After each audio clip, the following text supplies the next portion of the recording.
Hi, Jessie Bloom here. We're going to talk about terracing.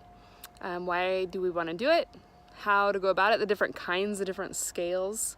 So let's go, check it out. In a sense, you can think about terracing like stairs. If you think about the height at the top and then the height at the bottom, you have to have some landing pads for your feet to walk.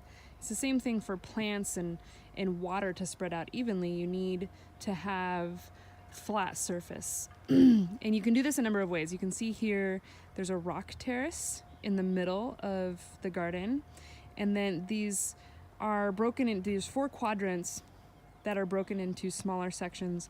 And if we get down, you can kind of see that they are terraced, but it's very subtle, and all of this was done by hand. There's no need to bring a machine in here to create these when they're each 3 to 4 feet wide, as machine would create more damage than good in this situation. Okay, so it's early spring here. This is a pasture on my property that slopes downhill.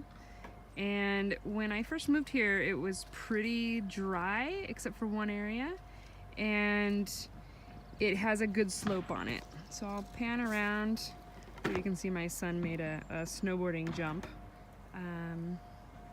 Goes downhill into a natural area. Okay, so that pasture I just showed you, in the rain, what would happen is water would just run down the hill and it would kind of channelize and make a stream, essentially. And so what was happening is it wasn't getting water in all of the areas. It was just in one place and then eroding the rest.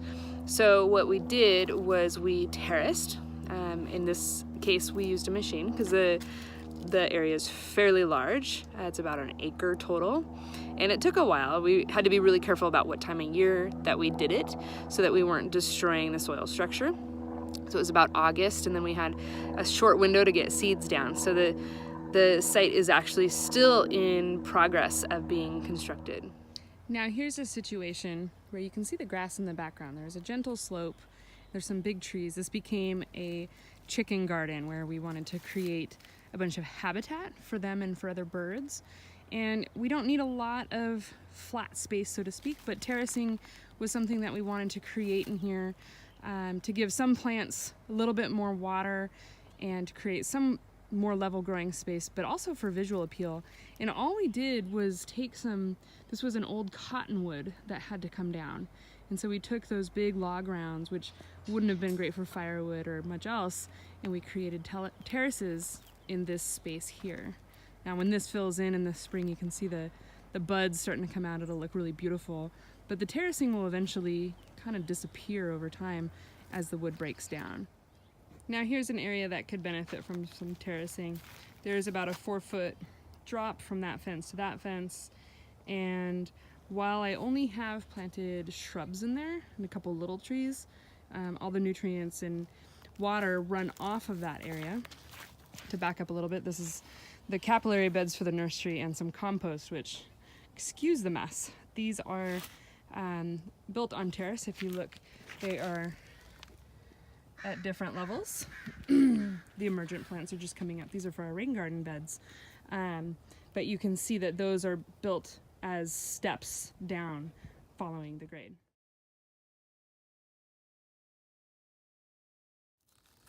All right, this is Spanky. And here's another example of terracing. This one's not quite done yet.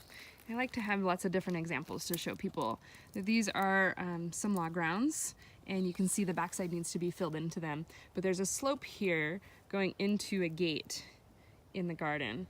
So I wanted to have some flat room so when we open the gate, it could swing all the way and then have a place to sit down. So up behind this is another terrace that's been here for a while. This was another log round that I placed in that can have mushrooms inoculated into it. And then over by the greenhouse, there's some logs also holding that up. Spanky will show you in a minute maybe. But these are all just different examples of reusing material you have on site to build terracing in areas that you need it.